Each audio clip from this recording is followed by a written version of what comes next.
Okay, and let me switch slides. So today's topics for the webinar. So I would like to go over Horizon Europe. We're at the end in the last months actually of Horizon 2020. It's been 7 years of a lot of research activities, a very successful program. And now I like to go over a bit about what's in store for Horizon Europe, an overview and what opportunities exist for innovation. Then I'll dedicate a second part just for a quick overview of some R&I funding opportunities, other programs, other sources of funding where you can find them. And then my third part will be to present a selection of open calls and funding opportunities for innovation, namely, let's say, open calls that are framed within ongoing Horizon 2020 projects. And then, of course, we'll have an opportunity for some questions and answers if there are, and I'll do my best to provide you any answer that I can.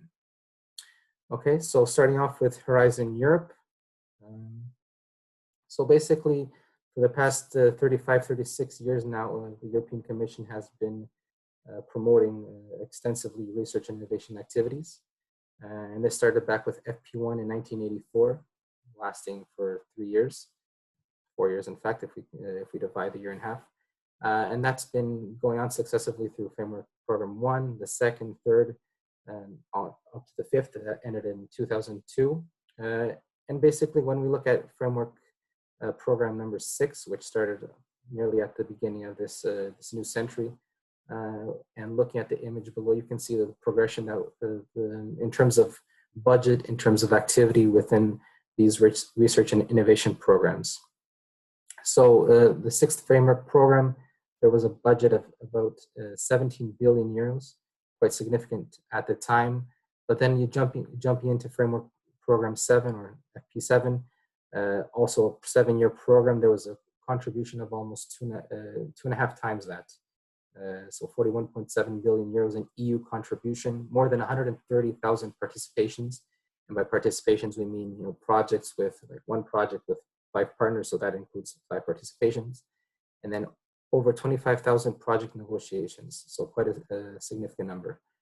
But then looking again at Horizon 2020 and looking at some data that I collected as of the early November, we already have almost 60 billion euros in EU contribution, more than 152,000 participations, and more than 31,000 signed grants. So even more than FP7 as would be expected because budget was also more. And now with Horizon Europe, which starts in January 2021, what we can expect is, of course, more money, as we'll see, more participation, because everyone is looking for an opportunity to do more research, look for more innovation opportunities. But also that means, and what we've seen also in Horizon 2020, is that the level of the success rate will also probably lower for many organizations. That's because these programs are becoming increasingly competitive. So in a nutshell, if we're setting the stage for Horizon Europe, what we see is that, as I mentioned before, it's a 7-year research innovation program, starting 2021 up to 2027. So somewhere around 2025, we'll be looking at the 10th research and innovation program. The main objective of the program is to deliver scientific, technological, economic, and societal impact for the Union, to strengthen its scientific and technological basis, and of course, to foster competitiveness in all member states, and naturally, whenever possible, with the participation of other actors across the world, whether it be from North America, from Asia, from Africa. And this has been a constant over the past few programs, and it's something that we'll maintain, as we will see in Horizon Europe. So there's a proposed budget of 100 billion euros, of course, over the 7 years.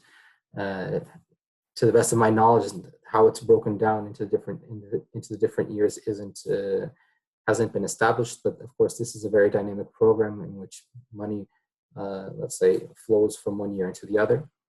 And in terms of impact, what the Commission expects is that for every euro invested, they will have let's say, GDP gain of 11 euros.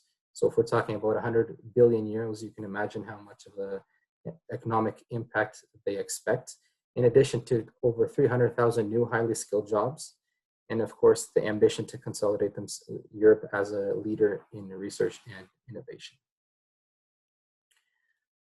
So in terms of the structure, for those of you who are familiar with Horizon 2020, this three-pillar structure might not be too much of a novelty, although there are some differences which we will see in my next slide.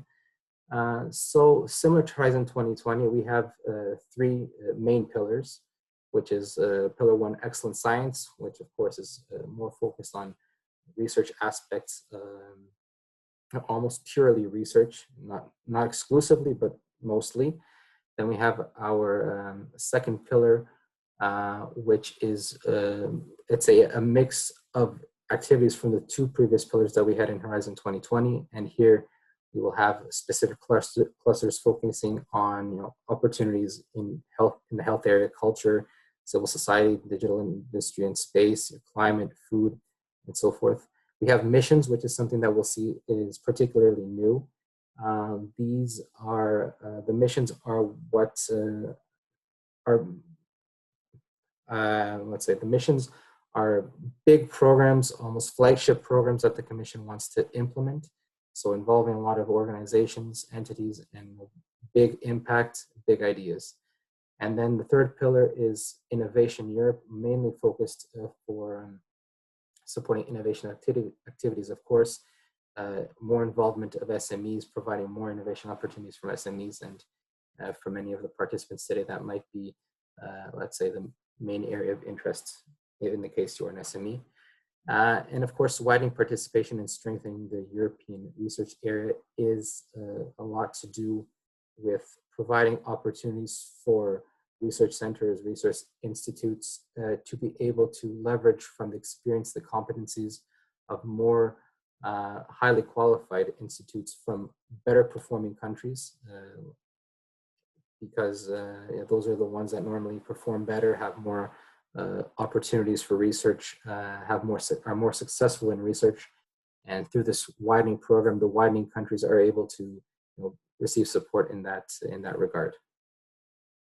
So when we look at, or looking at this particular figure here, which I kindly borrowed from the source shown below, we see that the name of the three pillars has changed. So basically, none of them, the names are all different. We've gone from excellent science to open science, societal challenges to global challenges, and from industrial leadership to open innovation. Within the first pillar, we see that three of the let's say programs maintain the same. Future and emerging technologies is lost from open science, but is divided into the missions within the second pillar, and also goes into the open innovation. So basically more focus on innovation activities for SMEs and for research entities. Of course, the two middle pillars are somewhat different in their names, but focus mainly on the same kind of topics. And then we have the last pillar, which, as I mentioned before, is very much focused on providing support, having instruments that are at the disposal of SMEs for their innovation activities. Okay, so we see that there's some similarities, of course, differences, lessons have been learned, and these, the Commission has taken these into consideration in how they've structured their new framework program. So I'd like to take the opportunity just to quickly go over what each of these pillars entails. Pillar 1, excellent science. As I tried to mention, maybe this is a bit more specific. The objective here is to reinforce and extend the excellence of the Union's science base. This is divided into three, let's say, main actions. The European Research Council, which focuses on developing frontier research, of course, involving researchers and their teams. The Mary Skłodowska-Curie actions, which of course maintain as well, and that's more focused on specific researchers, enabling mobility and training actions in other, let's say, top performing institutes across Europe. And then research infrastructures, where there's a focus on more integrated, interconnected, world-class research infrastructures. And below you can see how this is divided in terms of budget. So the significant The more significant portion is in the European Research Council with just below 17 billion, and then 6.8 and 2.4 divided among the other two respectively. Pillar 2, global challenges and European industrial competitiveness. So objective is to boost key technologies and solutions that underpin the EU policies, but equally important, the sustainable development goals that we've been hearing a lot about, but maybe now in Horizon Europe are better framed in delivering solutions towards those goals. So we have here these 6 main clusters: digital, industry, and space. We have health, food, bioeconomy, natural resources, agriculture, and environment, civil security for society, culture, creativity, and inclusive societies, and lastly, climate, energy, and mobility. So many work programs that we will have will focus on, we will have major work programs that will focus on each of these main clusters, and a proposed budget of over 50 billion euros. So this particular pillar, let's say, takes up more than half of the proposed Horizon Europe budget. Thirdly, we have Innovation Europe, with the objective of stimulating market creation, breakthroughs, and ecosystems conducive to innovation. And basically, this breaks down into 3 actions itself: the European Innovation Council. And I've highlighted this one in blue, particularly because this is where a lot of the, let's say, specific innovation or funding opportunities directed to SMEs is allocated, not exclusively, but a significant portion. So there, the objective is to support innovations with breakthrough and market creating potential. Then there is the European innovation ecosystems, which foster the connecting of regional and national innovation actors. And lastly, the European Institute of Innovation and Technology, where the focus is to bring key actors together around a common goal for fostering innovation. So here we have, as I mentioned, highlighting this European Innovation Council in particular.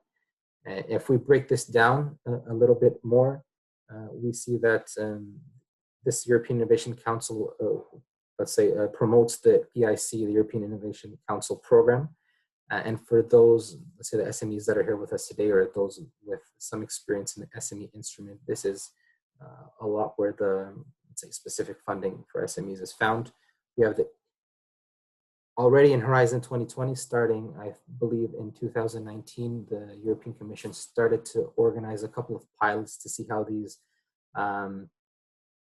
instruments would work, and try to fine-tune their implementation for Horizon Europe. So we have the EIC Pathfinder pilot, which is a bit more, let's say, low-level innovation activities, offering where the Commission offered specific grants to promote the collaborative interdisciplinary research innovation on science and on science-focused projects. We have the fast-tracked innovation, and also importantly, the EIC Accelerator pilot. So that's where the previous SME instrument was found.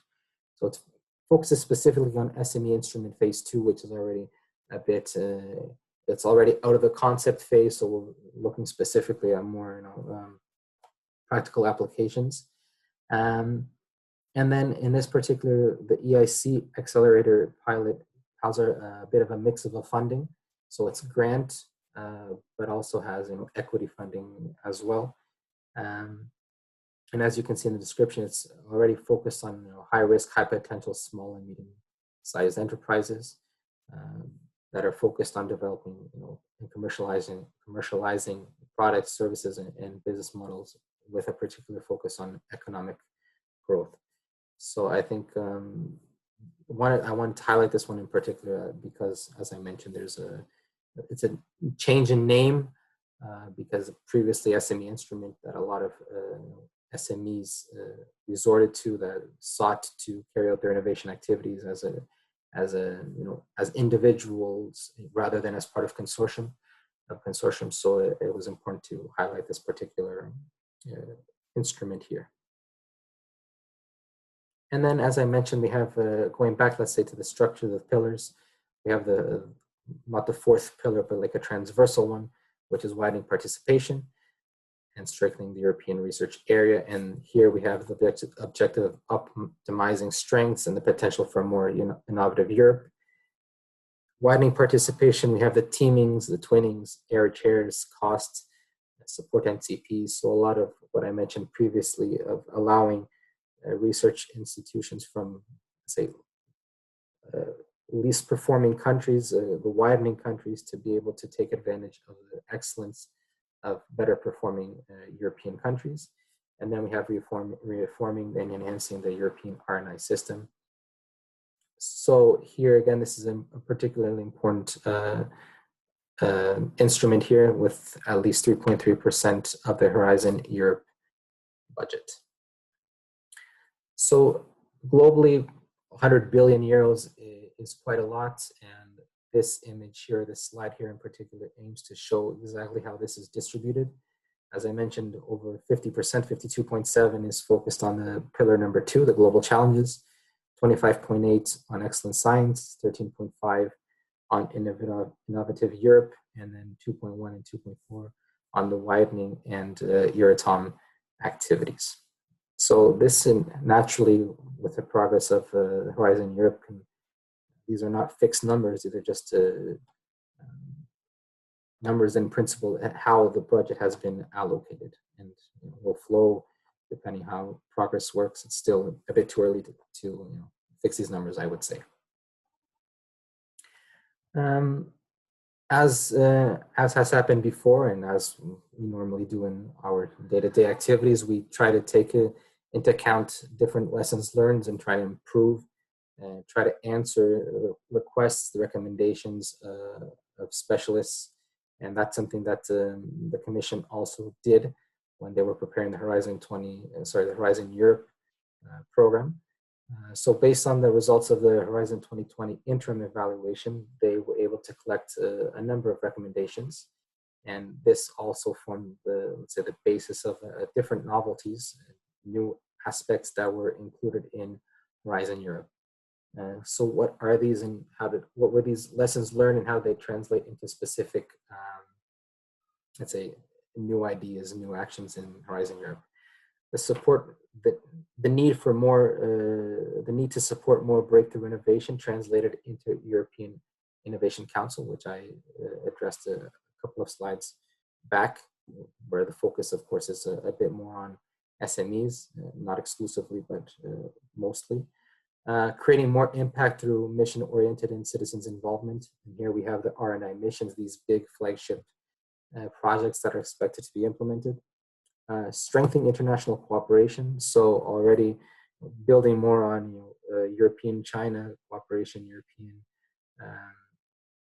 USA, Europe with Africa, Europe with Japan, just a couple of examples of what we see. So more international cooperation on topics of mutual benefit and mutual interest. Reinforcing openness, so more clear open science policy.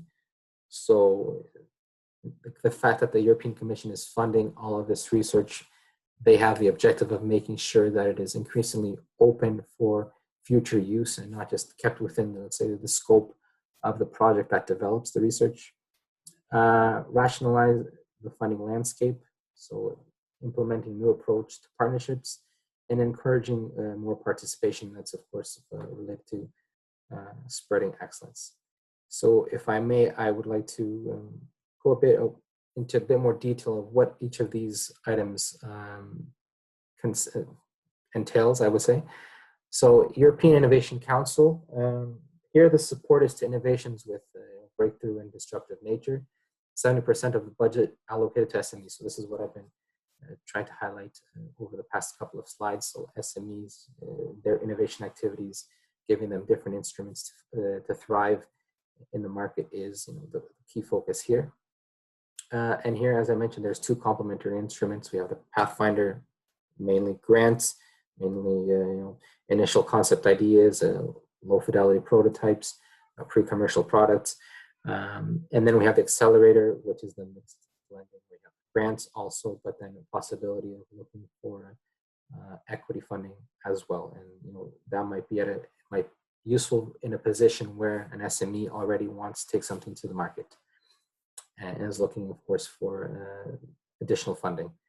So then we have the R&I missions, the big flagship programs, if I may use that term.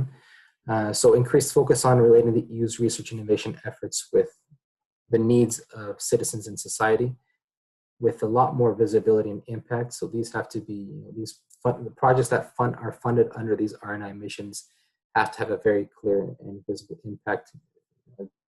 We discuss impact in a lot of our R&D projects, and sometimes it's there are impacts that are seen here or there that are felt, but not necessarily always. Let's say not always felt by everyone. There's a very specific impact here. That the objective is different. It has to be larger, wider impact that is of benefit to Europe as a whole. And then there's 5 mission areas. We have adaptation to climate change, including societal transformation, healthy oceans, seas, coastal inland waters, climate neutral and smart cities, soil health and food, and then cancer. So we have here items that are in general of relevance to all European member states and likely also across the world. So there might be a possibility for increased collaboration in these missions as well. Thirdly, we have extended association possibilities. So focusing on promoting the international cooperation to tackle global societal challenges. So again, here, there's possibility of this action here feeding into the R&I missions. So I think that's the main thing to highlight from here. Then we have the open science policy. So improving how information is disseminated and exploited. Also fostering more engagement of society in these activities. Increased use of the European Open Science Cloud. So something that our EOSC project and the EIH already contributes to. And then, as I mentioned, making information research openly available as much as possible. So once a publication is developed within the framework of a project, once a specific research result is achieved, trying to make that available to the widest public possible. Of course, there's IPR considerations to keep in mind, but the idea is to not keep things under, let's say, a specific bubble within a project. And then we have open access to research data. The idea to ensure that this is possible, and that more or less follows the same lines of what I just mentioned before. Fifth, we have new approaches to partnerships. So new objective-driven and more ambitious partnerships that are aligned and support EU policy objectives. And this can be broken down into 3 different approaches. Co-programs, where there's a basis on a MOU, a memorandum of understanding, or other contractual arrangements. Co-funded, so there's a joint program. This happens frequently between Europe and specific countries, for example, where there's where the European Union funds European entities in their projects, or in a project which is simultaneously funded by the Ministry of Science and Technology, or some other institution from a different country. And then there's the third approach, which is institutionalized, and this is a long-term, let's say, has a long-term dimension, and it has also a specific relation to Articles 185, 187 of the European Union. So I don't have all the details on that specific article, but this is just information, food for thought. And then lastly, we have spreading excellence, which is more focused on the teaming, the twinning, and error chair actions. Also support for NCPs, pre-proposal checks. So making newcomers, as I mentioned at the beginning, there's likely going to be increased participation. Many organizations are going to participate for the first time. They'll have questions, they'll have doubts, and it's also important that those, to the extent possible, that there's some kind of a fair chance for them to compete despite not having previous experience. So when you have a pre-proposal check or NCP support, that gives them to some extent, a level playing field, if we can use that term. And I did not mention before, but there's in the box below, there's the areas for institutionalized EU partnerships, health innovations, metrology, EU air traffic, aviation, rail, among others. Fostering synergies. So European Commission or the European Union is not only Horizon 2020, is not only Horizon Europe. There are different other programs that are available. Some are targeted to regional countries, regional, let's say, funds. We have Erasmus, we have LIFE, we have ERDF, CEF, the Innovation Fund.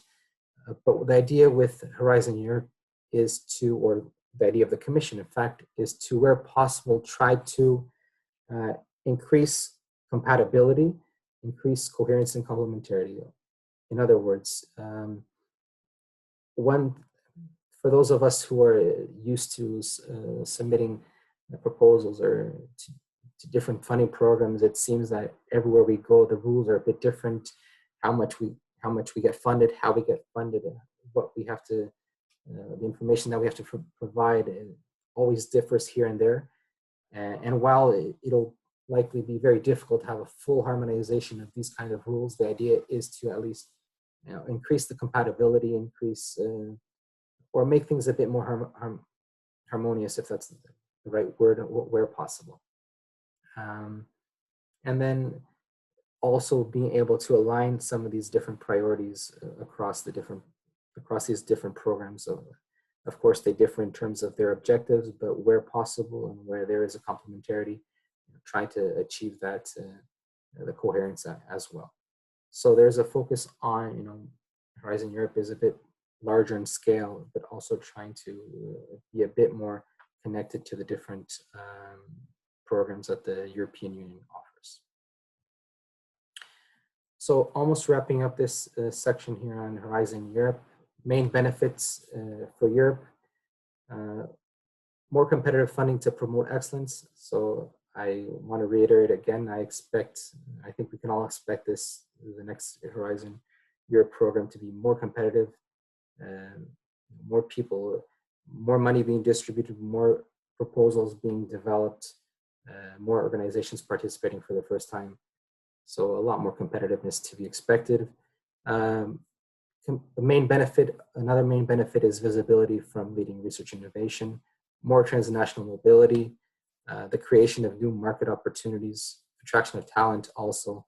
So bringing in researchers from across the world where possible, getting more talent involved in Horizon Europe projects, more collaboration and exchange, critical mass to address key global challenges. As we've seen across the different pillars, there's a specific focus on main challenges that we're facing, the Sustainable Development Goals. So bringing critical mass into those areas. And lastly, more strengthened European research and innovation landscape.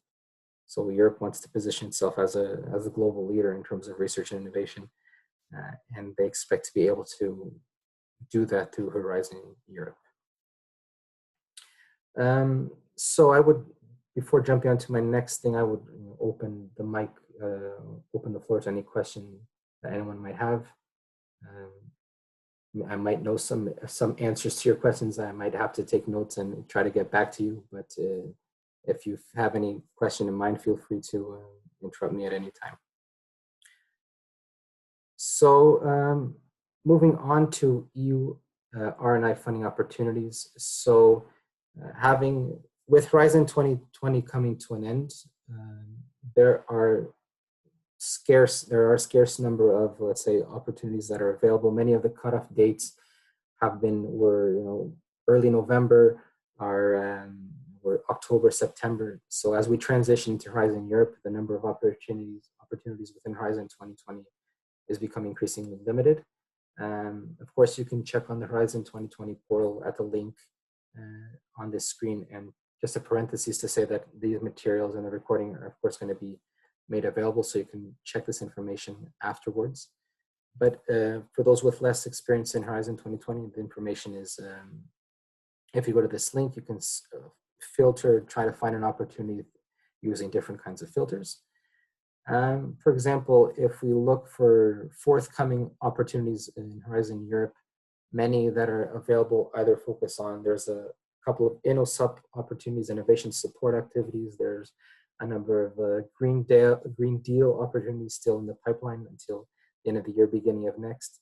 So specifically, I think having done a filter of open opportunities until the end of Horizon 2020, if I'm not mistaken, there is approximately 27, let's say, topics that will be open or are going to be open before, let's say, the program as itself closes down. Of course, this doesn't mean that the projects come to an end at the end of 2020. It'll naturally will be full steam in Horizon Europe with different Horizon 2020 projects still being implemented, and that's common as well. So this slide here just to show that there are still a couple of examples, still different topics that are open for proposals. Something that I'm going to address in a couple of slides, there's competitive calls for third parties in Horizon 2020 projects. So many, frequently, or for many different topics, the Commission allows that money be made available for third parties to engage in those particular projects that are funded. Those projects open or launch open calls with specific amounts that are available to carry out experiments, prototypes, definition of challenges and whatnot. So it'll vary on the type of project, on the specific objectives of the project. And if you go to this specific page here, you can find all of the open calls that are available. I will address some at the end in my, say, the third part of the presentation, which are, let's say, projects that are specifically being run by F6S. We have, let's say, our platform, the F6S platform is, let's say, leader worldwide in management of, let's say, open calls and applications accelerator programs. So we're quite involved in many of these types of activities.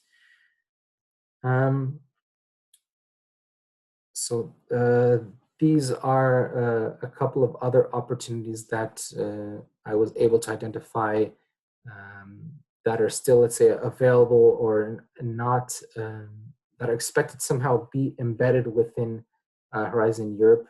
I wasn't able to confirm fully when I was preparing my presentation for today, but at least these different instruments have been in the past or are, let's say, relevant for SMEs when they want to carry out specific innovation activities. We have the European Institute of Innovation and Technology.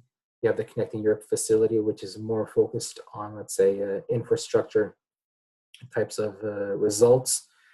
We have the EU-backed business loans and risk capital. For example, as you can see in the description, the EU supports more than 200,000 businesses per year through that. There's a specific portal that can be accessed. It's the Access to Finance web portal. And then also Eureka, the funding for technology projects. So projects that are more focused on technology related or more targeted to technology related organizations. So these are, without going into too much detail to not overwhelm you, just wanted to present some ideas of what other instruments are say, embedded within the environment of the European Union to fund SMEs, for example. And lastly, in terms of R&I funding opportunities, I found this interesting site when I was preparing this webinar, which is Welcome Europe. It addresses different types of European Union funds as well, information that, of course, is replicated on the European Commission's websites, but it also provides complementary information.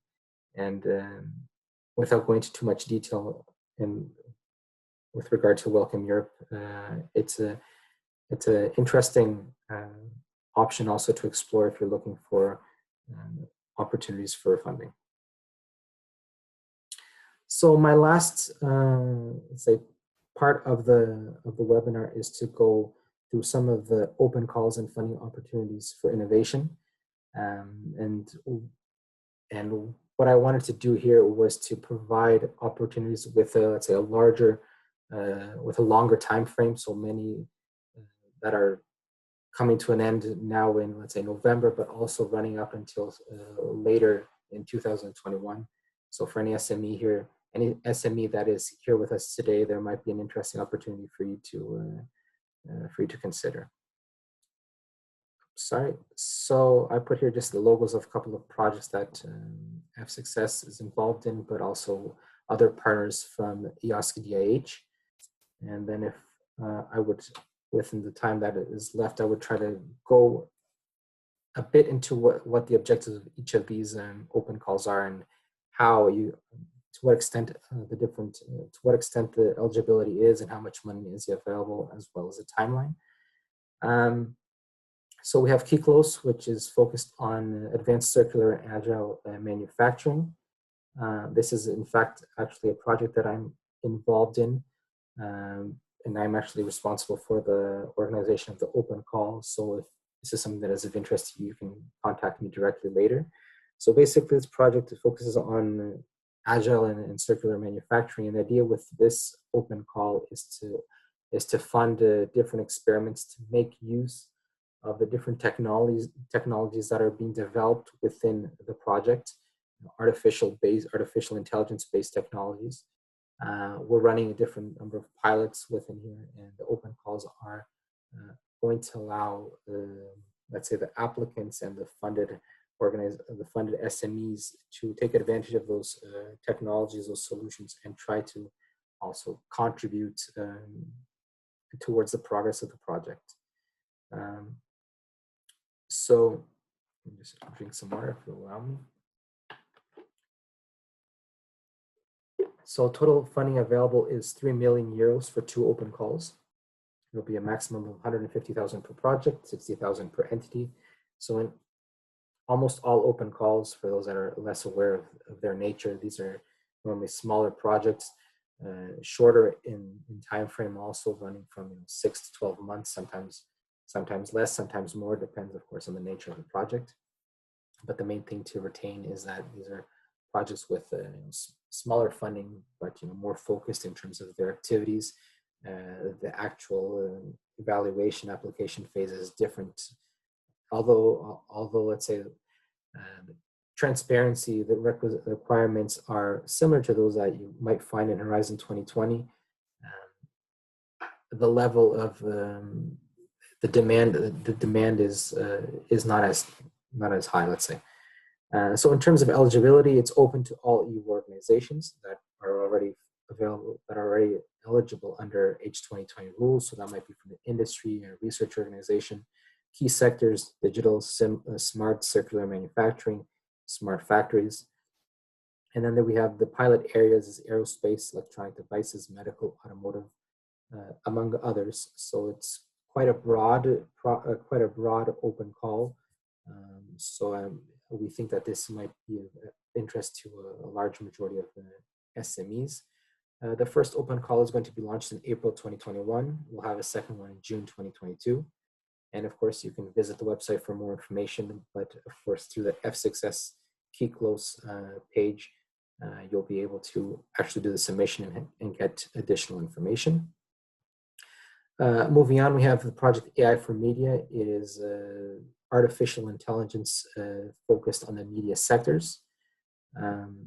So that's the main idea here. And then this project has 2 different, let's say, segments. There is an open call more targeted to research. So developing new research ideas or leveraging the research that is being done within the project and carrying out activities either to reinforce research or carry out prototypes, experiments that leverage existing artificial intelligence solutions, and also being available to, let's say, bring that towards the project as well. In terms of eligibility, it's open to researchers and research organizations.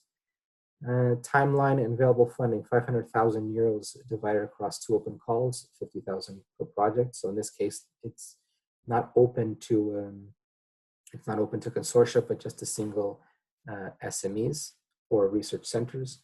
The first open call will be launching in September 2021. The second one will be launching in July 2022. So quite some time still to go, but of course, something to keep in the back of your mind if you are working in the artificial intelligence area. So I briefly addressed both. We have one for application and one for research. Then we have X-Europe, which is also a media-related project with the objective of bringing tech companies across Europe in participation in media events, training, acceleration, etc. So all of the information here, the links that are relevant, I've also put on the slide. So there's all you have to do is click on the image, and you'll be able to directly jump into the information. So one of the open calls that is of relevance is the open call for deep tech startups, artificial intelligence and machine learning. They'll be looking to fund 25 startups and scale-ups.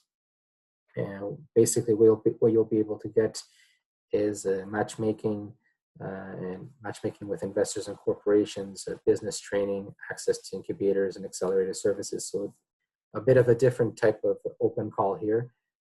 But of course, depending on the type of activities you carry out might be of relevance to you. Eligibility for deep tech startups and scale-ups in artificial and machine learning sectors. Key focus domains and sectors are artificial intelligence and machine learning. So there's a free participation, no funding, no equity taken. And then the timeline here is a bit tighter, so 16 days until the open call closes, but then you'll be implementing this project from January to May 2021. So feel free to access this open call through the link shown below. Then we have REACH, which is the second generation big data incubator, aiming to accelerate data-driven innovation in Europe. And then jumping on in terms of the open call that we have, the main objective of this open call is to provide innovation mechanisms for startups, SMEs with, with experiment, proprietary and private data. There's this open call aims to select 30 to 40 startups, and there will be an 11-month program. So again, as I mentioned before, this one in particular lasts up to 11 months. The one that I just showed for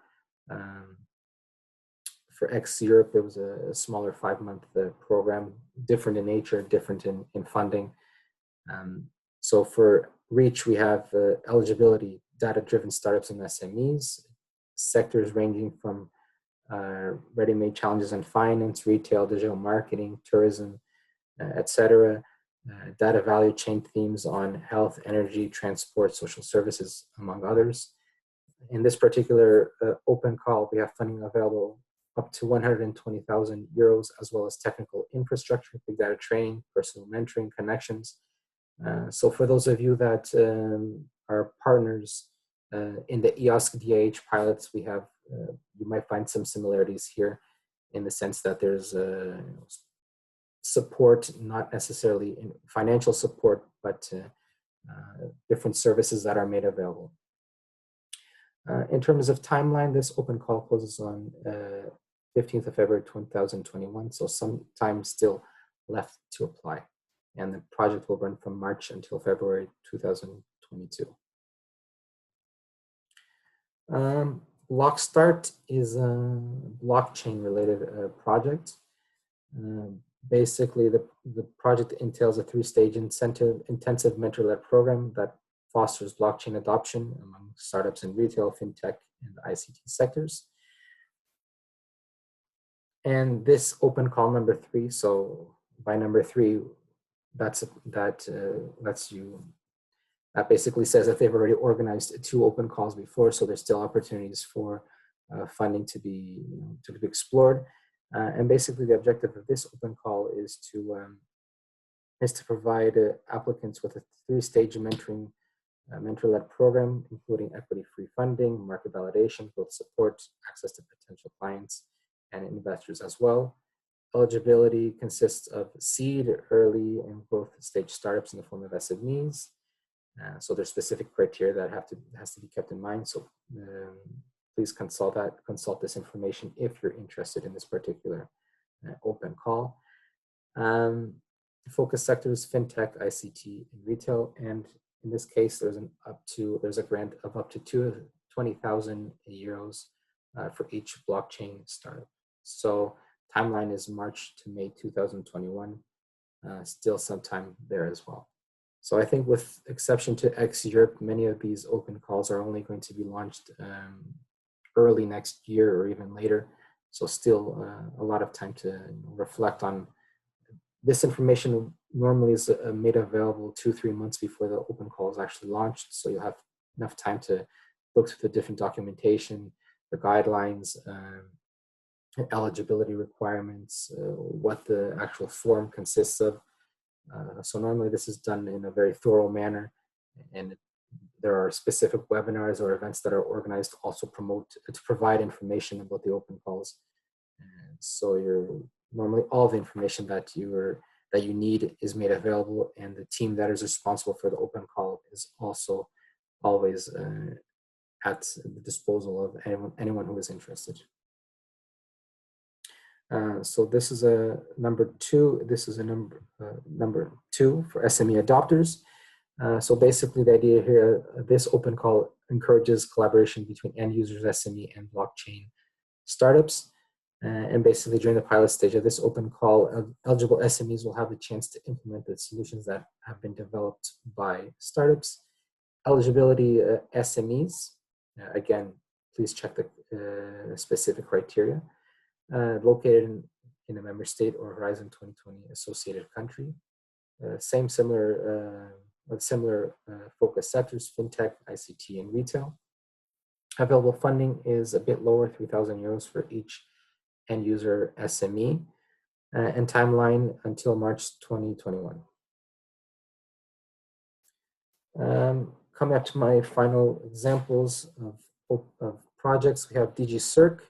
So this is a EOSC-hub project that aims at boosting the circular economy by leveraging digital tools. In terms of the open calls that are available, we have the open call for circular cities. So basically, this open call is looking for the selection of 15 consortia composed of at least 2 SME startups that are available to develop innovative solutions that address the circular cities challenges that, of course, are defined in more detail in the open call guidelines. In terms of eligibility, again, European and EU associated countries, SMEs, and startups, this is basically transversal to all open calls, because as I mentioned before, there are a lot of similarities with how Horizon 2020 works. Focus sectors and domains, we have the circular cities with a special focus on autonomous cities, waste management, sustainable consumption, education. Total budget of 800,000 euros with up to 60,000 equity-free funding per SME and a possible additional grant of 100K per consortia that win their participation in a demo day event that will take place. Deadline for January 14th, 2021. So this is actually 2 months away. So keep this shorter deadline in mind. For Hubcap, Hubcap is a one-stop shop for European SMEs that look to embrace digital innovation using model-based design technology for cyber-physical systems. Okay, they're organizing different open calls. A number have already been organized to the best of my knowledge, but there are still quite a few to be implemented. So with the objective of this open call is to attract and engage individual SMEs with model-based design tools for cyber-physical systems, technology, products, and services that can be integrated in Hubcap ecosystems. So I'm reading the description here because this is a colleague of mine who was running this particular open call. Again, eligibility same as before. Focus sectors, digital technologies that can be applied to several cyber-physical systems, domains, mobility, industry, health, energy, environmental, robotics, etc. And here the available funding is quite small. It's 1,000 euros, but yeah, it's a bit smaller than compared to others, but the objectives, of course, differ. And the timeline is 30th November, so still 19 days available to submit an application if this is of interest to you. So last but not least, FF for Europe HPC, high performance. So high performance computing HPC. So this is a European initiative that helps facilitate access to all high performance computer related technologies for SMEs. Basically, the objective of this open call is to target high quality experiments that involve innovative agile SMEs and work with plans around innovation targets arising from the use of advanced HPC services. Eligibility is a bit more framed in the sense that it's targeted to SMEs that are new to the use of advanced HPC services. So that might be a qualifying factor to keep in mind. And in terms of sectors, domains, we have digital technologies that can be applied to several CPS domains, mobility, industry. Sorry, I think this is a bad copy paste from the previous slide, so I apologize for that. But HPC is the main sector to keep in mind. Available funding is 3 million euros, 200,000 max per proposal, covering all of the participants. And the deadline is for the 27th of January, 2021 at 17. And if I'm not mistaken, that wraps up 7 or 8 open calls among many other. Again, I'll just quickly jump to the slide where these and many others are available just for your information. So at this particular link here, you can find all of the open calls that are available. It is, let's say, the obligation of the project to put this information on the European Commission's portal, in addition, of course, to the project's own, let's say, working space website. With 3 minutes left to spare for my 1 hour session, I'd open the floor to any questions that you may have, either on these open calls. I can talk for the 2 that I'm responsible for. Others, I'm more than happy to take some questions and get back to you on a personal level if that's of interest. But yes, I'm free for any questions that you may have. And thank you very much for your patience and for your attention as well.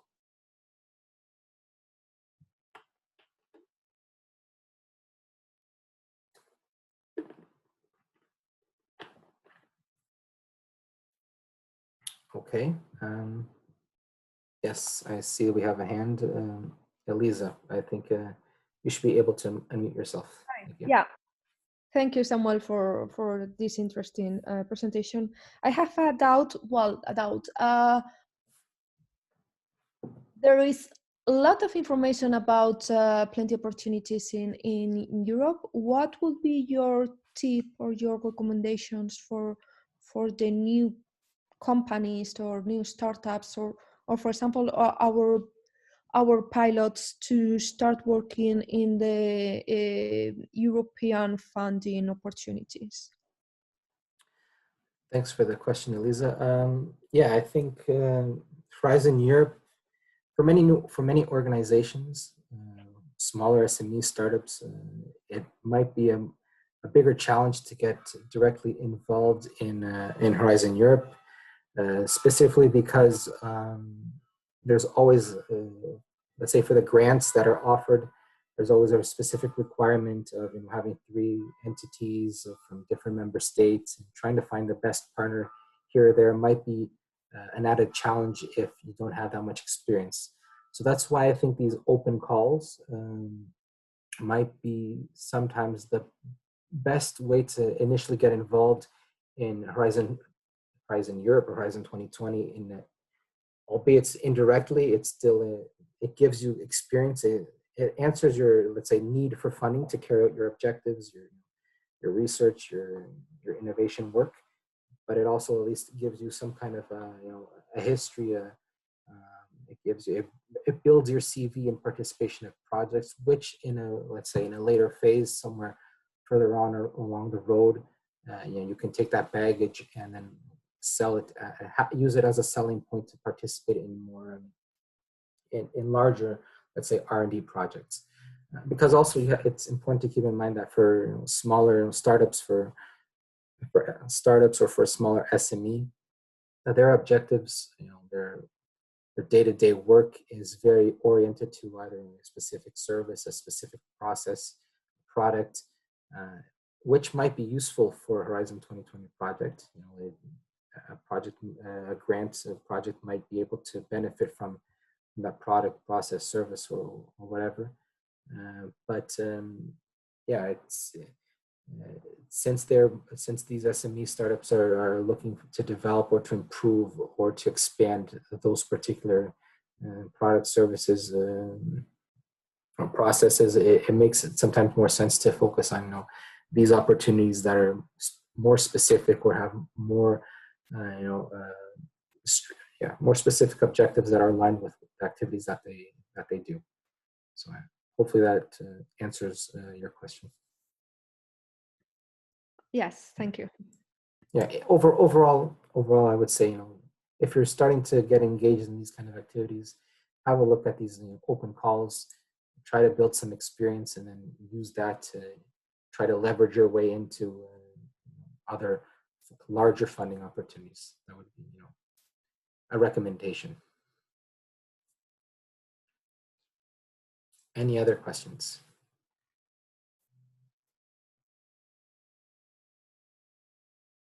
Okay, as I see in other projects that I participate in, I'll count to 5. If not, then I'll count up to 5 in my head, and then I'll wrap up.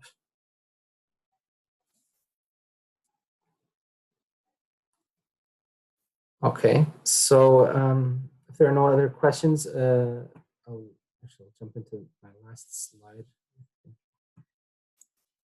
There's my contact there on the right, samuel@f6s.com. If you have any questions about any of the open calls that I've mentioned that may, of course, be of more interest to you, get in touch with me. I'll put you in contact with the relevant person if the information that is provided on their specific website isn't of immediate use. So I'll try to intermediate any contacts that you, or any questions that you have.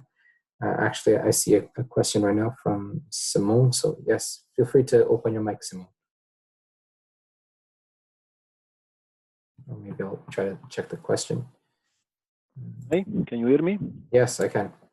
Oh, I have a question about a program, the ones that is called REACH. Ah, yes, okay.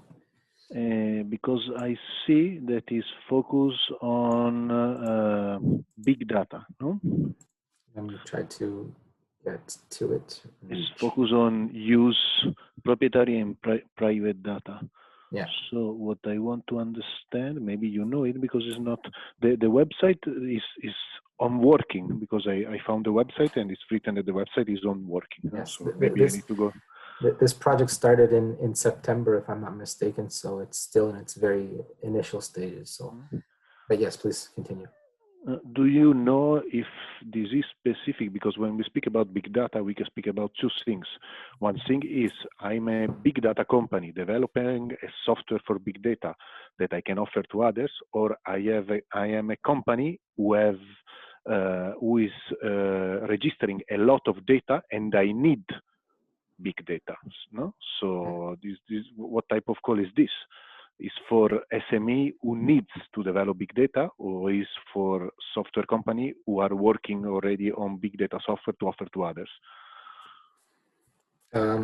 Simone, to be fully transparent and honest with you, I don't exactly have that answer. My colleague prepared, let's say, this information for me, so I worked with the information that I have. But I have your email from the registration, and if you'll give me a few days, I will try to get back to you with a specific answer. So you're looking to know if I understood correctly, you're looking to know if the open call is open for SMEs that are developing, let's say, solutions for big data or that require big data, correct? Yes, because I'm developing different products. I'm going to collect a lot of data, and the next steps will be to develop a big data system to analyze them. So maybe this could be a good fit. I don't know. Okay. So I took note of your question, and I will get back to you with an answer in the next couple of days, if that's okay with you. Right? Thank you. Yeah. Thank you for your question. Okay, I see at least some something in the chat. Okay, so if there are no other questions, again, Can you share back your contact? Can you share back the last slide? Yes. Let me put here in the last. Oh, where's the last? Thank you. Sorry, 1 second. I'm using 2 monitors. So, 1 second. I apologize for that. No, I'll verbalize it. It's Samuel@f6s.com. Try to put it on. 1 second. I'm having an issue showing my screen now. Let's see if I can get the presentation back on. No.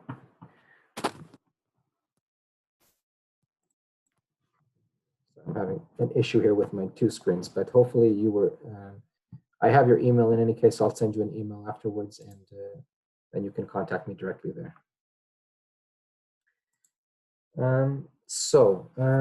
That being said, again, I very much appreciate everyone's participation today. Hopefully you took something useful, hopefully an opportunity for the next couple of months that you can explore. And that was at least the main objective of providing something to further open your horizon of opportunities for funding. Again, in the next couple of days, this material will be made available. I will be following up with you with a short survey, and I would very much appreciate if you could participate and send your answers. That's always useful for improving future work of similar nature. So again, thank you very much, and keep safe, and the rest of the good afternoon to everyone. Take care. Bye-bye.